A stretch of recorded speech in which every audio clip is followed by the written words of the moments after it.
राधे राधे भक्तों, हमारे चैनल में आपका स्वागत है। विजय एकादशी की कथा।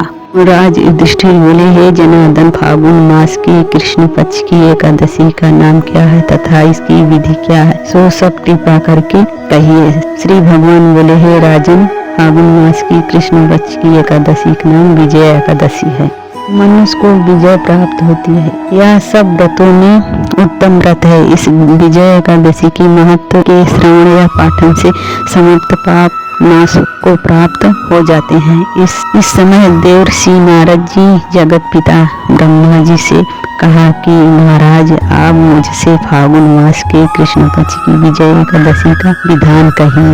ब्रह्मा जी कहने लगे कि हे नारद, विजय एकादशी का व्रत पुराने तथा नए पापों को नाश करने वाला है। इस विजय एकादशी की विधि मैंने आज तक किसी से भी नहीं कही।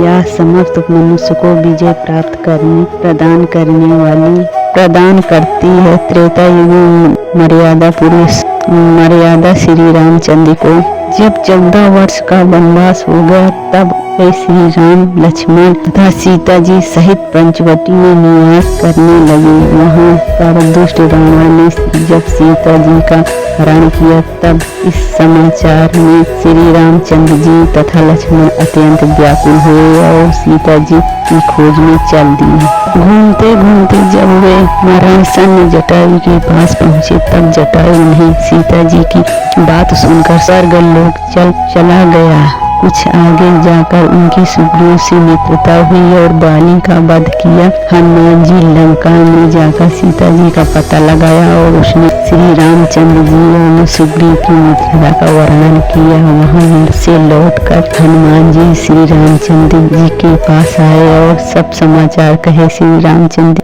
जी वानर सेना सहित सुग्रीव की समस्त से लंका को प्रस्थान किया। जब श्री रामचंद्र समुद्र के किनारे पहुँचे, तब उन्होंने मगरमच्छ आदि से युक्त उसे समुद्र को देखकर लक्ष्मण जी ने कहा कि इस समुद्र को हम किस प्रकार पार कर सकेंगे। श्री लक्ष्मण जी कहने लगे, हे पुराण पुरुषोत्तम राम और आदि पुरुष हैं, सब कुछ जानते हैं। यहाँ से आधा योजन दूरी पर कुमारी दीप के नाम के मुनि रहते हैं।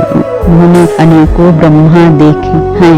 उसके पास जाकर इसका उपाय पूछिए। लक्ष्मण जी के प्रकार के वचन सुनकर श्री रामचंद्र ऋषि के पास गए और उनको प्रणाम करके बैठ गए। मुनि ने भी उनको मनुष्य रूप धारण किए वे राम समझकर उसने पूछा कि हे राम, आपका आना कैसे हुआ। रामचंद्र जी कहने लगे, हे ऋषि, मैं अपनी सेना सहित यहाँ आया हूँ और राक्षसों को जीतने के लिए लंका जा रहा हूँ। आप कृपया करके समुद्र पार करने का कोई उपाय बताइए। मैं इसी कारण आपके पास आया हूँ। ऋषि बोले, हे राम, फागुन मास की कृष्ण पक्ष की एकादशी का व्रत करने